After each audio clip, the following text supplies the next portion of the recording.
Hey everybody, Andy Brady here. Wanted to take a little bit of time and talk about filament dryers. They are everywhere now. Everyone's constantly talking about filament dryers, how they store their filament, what they do to dry it out. Are they using ovens? Are they using dehumidifiers? What exactly are you doing? So I've got a little experiment I want to show you guys to kind of clear the air on some of the misconceptions, not based on whether wet filament is good or not.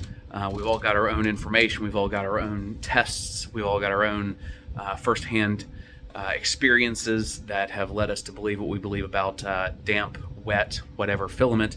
We'll do some experiments on that later. But first, I just want to set up a very easy experiment that'll only take a couple minutes that will really kind of clear the air before you go out and spend a bunch of money on a filament dryer as to what exactly are you getting. Could you do it yourself for significantly cheaper? And are you actually getting what you're paying for at all? So let's go in the other room and let's take a look at the experiment. All right, so here we are in the other room where I just want to run a very basic experiment, one that you can reproduce yourself so you can verify it. What you'll need is a box. Plastic box will work just fine. But to take any questions about how much moisture is in this box out of consideration, I have heated this box up with the lids off. And then I have let the temperature back out with the lid off, closed it back up so that no new moisture can be introduced in or out of this box except whenever I put in my measurement device. So what's going to separate my experiment from what you guys might be doing at home, maybe not, is I'm going to be using a FLIR thermal imager. Not using it for the thermal imaging, I'm just using it for the measuring devices on it because they are extremely accurate.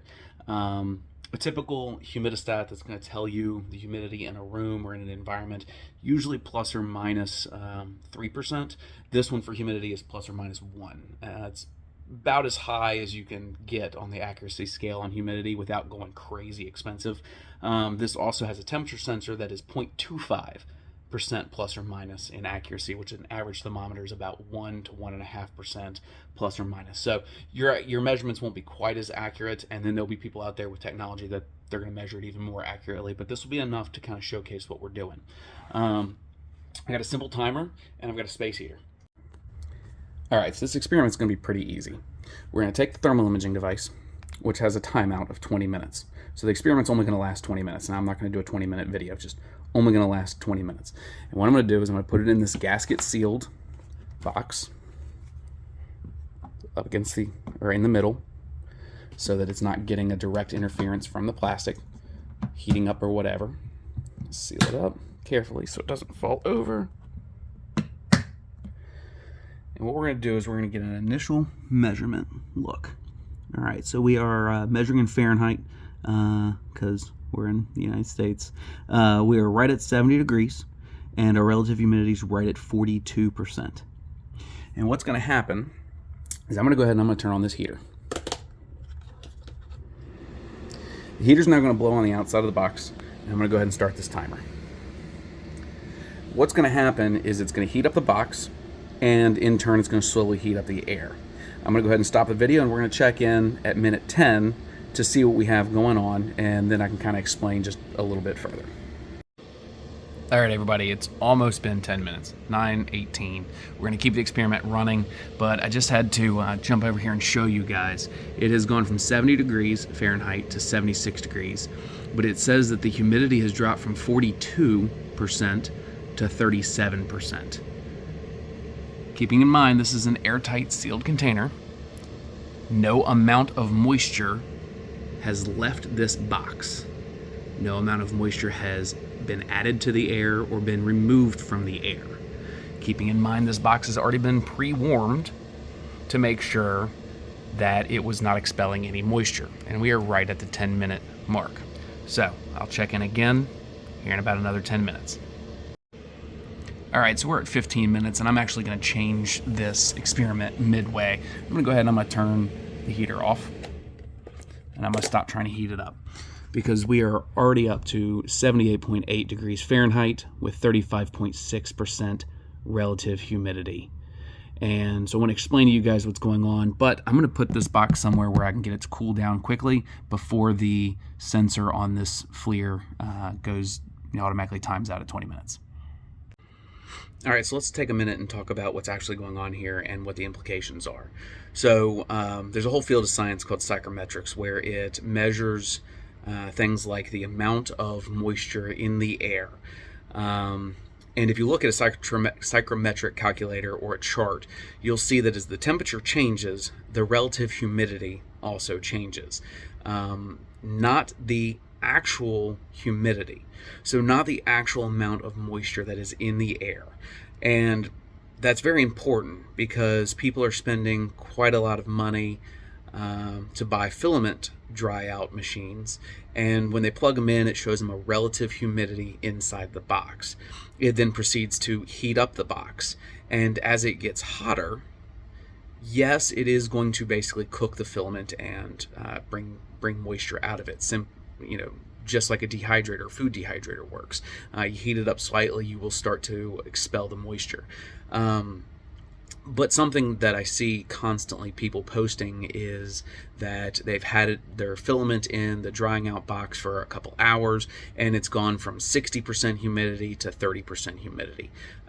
Keeping in mind that we did not warm that box up very much at all, and it already had quite a large drop in humidity. But now I've transferred it over into a mini fridge, and I'm going to cool it back down for the last couple minutes of this experiment, and we'll show you what happens when it goes the opposite direction. So when you're looking at these filament filament sensors and all that other stuff, a couple things to keep in mind. One, humidity sensors are notoriously not accurate. Even ridiculously expensive ones are typically plus or minus 0.5%. If you go into your big box hardware store and you grab 15 of them off the shelf, even if they're the same brand, the same style, the same everything, and you lay them all out in a row and watch them for a couple minutes, they will all read differently. And they're usually going to be between 5 and 10% relative humidity different from each other.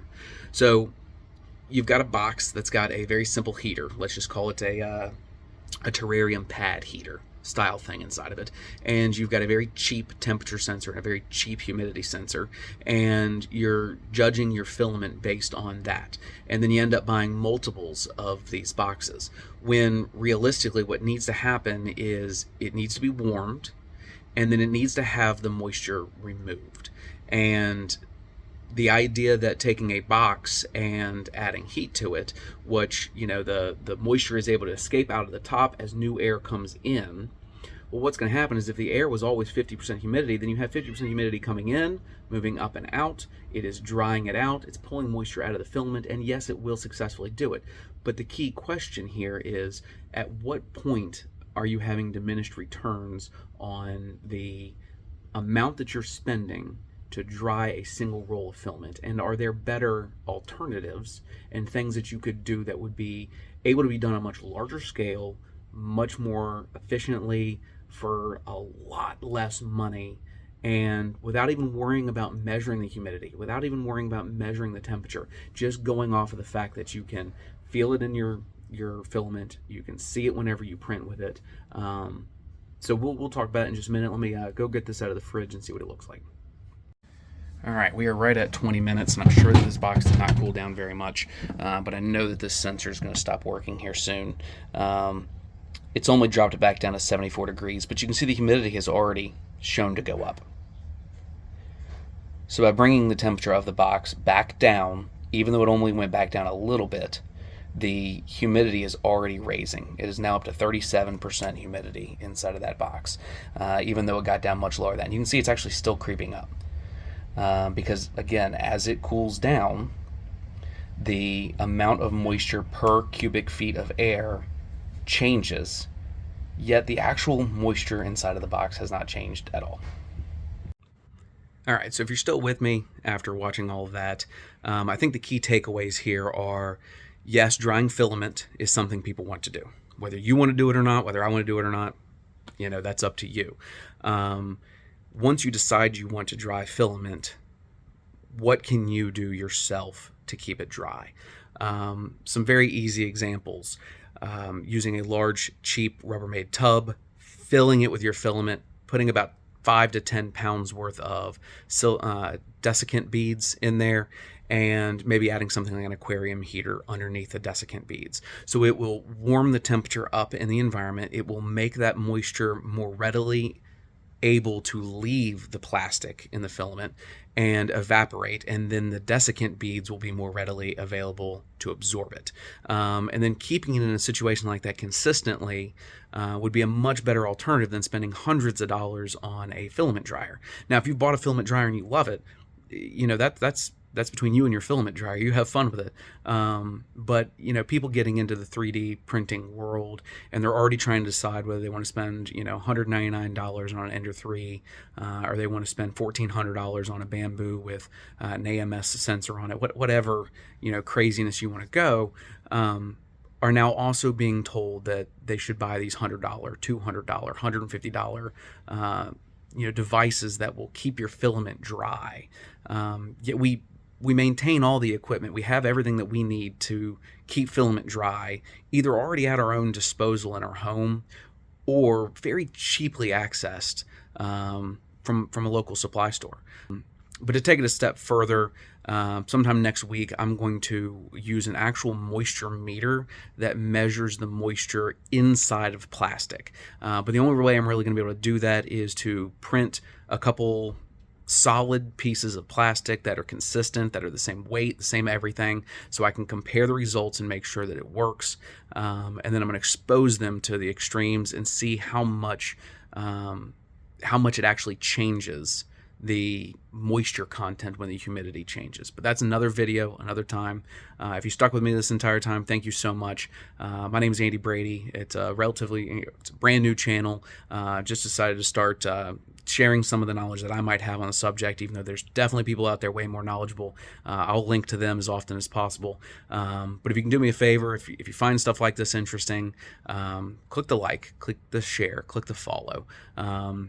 YouTube doesn't make people's videos available to pretty much anyone until people actually start, interacting with them. So thank you again, and we will see you on the next video.